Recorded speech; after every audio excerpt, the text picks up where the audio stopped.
ইসলাম ধর্ম কি বলে অন্য ধর্ম বা ধর্মীয় দেবতাদের অপমান বা ছোট করার ব্যাপারে? তাদের নিন্দা করো না, তাদের ছোট করো না যারা অন্য কারো উপাসনা করে আল্লাহকে বাদ দিয়ে, বরং দর্শক এটি হিন্দু ভাই ডাক্তার জাকির নাইককে প্রশ্ন করলেন যে কেন মুসলিম ধর্মের ভাইরা হিন্দু ধর্মের দেবদেবীকে নিয়ে তারা মজা কুড়াবে, তাদের উলঙ্গ ফটো আঁকবে।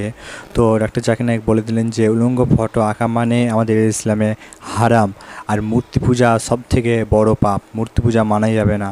তো এই নিয়ে মাসাল্লাহ খুবই সুন্দর জবাব দিলেন সরি পরে ডাক্তার জাকির নাইক যে মূর্তি পূজা সব থেকে উলঙ্গ করে তাদেরকে তৈরি করা হয়, এটা ইসলামে হারাম, একদমই হারাম, এটা মানাই যাবে না। তো এই নিয়ে মাসাল্লাহ কঠিন জবাব দিলেন সরি পরে ডাক্তার জাকির নাইক সে ভাইটিকে।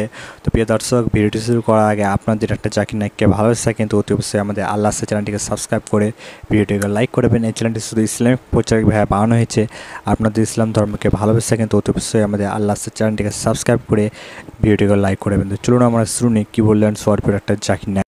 ইসলাম ধর্ম কি বলে অন্য ধর্ম বা ধর্মীয় দেবতাদের অপমান বা ছোট করার ব্যাপারে? আমি এই প্রশ্নটা যে কারণে করেছি যে যখন একজন ইন্ডিয়ান চিত্রশিল্পী, যিনি একজন মুসলমান, তিনি এঁকেছেন হিন্দু দেবী সরস্বতীকে নগ্ন অবস্থায়, যেখানে সবাই প্রশংসা করেছিল যে এটা মত প্রকাশের স্বাধীনতা। আর প্রত্যেক ইন্ডিয়ান এবং সমর্থকই যখন সালমান রুশদি একটা বই লিখেছিল ইসলাম সম্পর্কে, যখন বইটা রাজীব গান্ধী নিষিদ্ধ করলেন, প্রায় প্রত্যেক ইন্ডিয়ানই সেটা সমর্থন করেছিল। কিন্তু যখন হুসেন আঁকলেন একজন হিন্দু দেবীকে নগ্নভাবে, ইন্ডিয়ার রাজনৈতিক দলগুলো, বিশেষ করে কমিউনিস্ট দলগুলো, তারা বলেছিল যে এটা মত প্রকাশের স্বাধীনতা, তিনি যা খুশি আঁকতে পারেন। এখন ইসলাম এ সম্পর্কে কি বলে অন্য ধর্মের দেবতাদের অপমান করা সম্পর্কে? ভাই আপনি যে মুসলমান শিল্পীর কথা বলেছেন তিনি FM হোসেন, নাম বলেননি, হয়তো জানেন না বা জেনেও বলতে চাননি। FM হোসেন বোম্বেতে থাকেন, আমিও শহর থেকে এসেছি। তিনি কিছু ছবি এঁকেছেন সরস্বতী দেবীর নগ্নভাবে, আর অনেক সাংবাদিকই তাকে সমর্থন করেছেন যে এটা মত প্রকাশের স্বাধীনতা।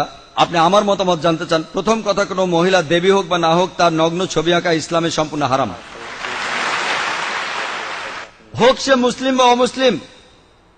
এটা একেবারে অনৈতিক, অমানবিক। কেন আপনি আপনার মেয়েকে বিক্রি করবেন? কেন আপনি পিছিয়ে যাবেন? দেখেন পশ্চিমা কালচারে কি হচ্ছে, তারা বিক্রি করছে আমাদের বোনদের, বিক্রি করছে মায়েদের। একটা বিখ্যাত অ্যাডের নাম শুনেছিলাম, বিএমডাব্লিউ গাড়ির নাম শুনেছেন? এটা অনেকটা মার্সিডিজের মতো, ধনী লোকদের জন্য মার্সিডিজ খুব দামি একটা গাড়ি। সেই বিজ্ঞাপনে আমি দুঃখের সাথে বলছি, আমি শুনেছিলাম যে এক মহিলা বিকিনি পরে দাঁড়িয়ে আছে, গাড়ির সামনে উপরে লেখা আছে তাকে পরীক্ষামূলকভাবে চালানো শুরু করো এখনই। কাকে? গাড়ি না মেয়েটাকে? গাড়ির সামনে ওই মেয়েটার কি প্রয়োজন ছিল? তাহলে এই সবকিছুই মত প্রকাশের স্বাধীনতার নামে মেয়েদের অপমান করা। FM হোসেন যা করেছেন সেটা সম্পূর্ণ ভুল। মূল প্রশ্নতে আসি, আপনি কি সমালোচনা করতে পারেন অন্যান্য ধর্মের দেবতাদের? পবিত্র কোরআনে সূরা আনামের 108 নম্বর আয়াতে উল্লেখ আছে যে তাদের নিন্দা করো না, তাদের ছোট করো না যারা অন্য কারো উপাসনা করে আল্লাহকে বাদ দিয়ে, বরং তারাই না জেনে নিন্দা করে আল্লাহ সুবহানাহু ওয়া তাআলার। কোরআন বলছে নিন্দা করো না ওই দেবতাদের যারা তাদের উপাসনা করে আল্লাহকে ছাড়া, বরং তারাই না জেনে নিন্দা করে আল্লাহ সুবহানাহু ওয়া তাআলার। তাই ইসলাম ধর্মে এটা নিষিদ্ধ।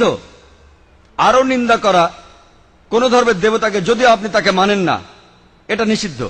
একই কথা কোরআনে সূরা আনামের 108 নম্বর আয়াতে বলা হয়েছে। আর FM হোসেন যা করেছেন, একটা নগ্ন ছবি এঁকেছেন, এটা ইসলামে সম্পূর্ণ নিষিদ্ধ। আশা করি উত্তরটা পেয়েছেন। মাশাআল্লাহ খুবই সুন্দর জবাব দিলেন সরি পরে ডাক্তার জাকির নাইক সেই ভাইটিকে।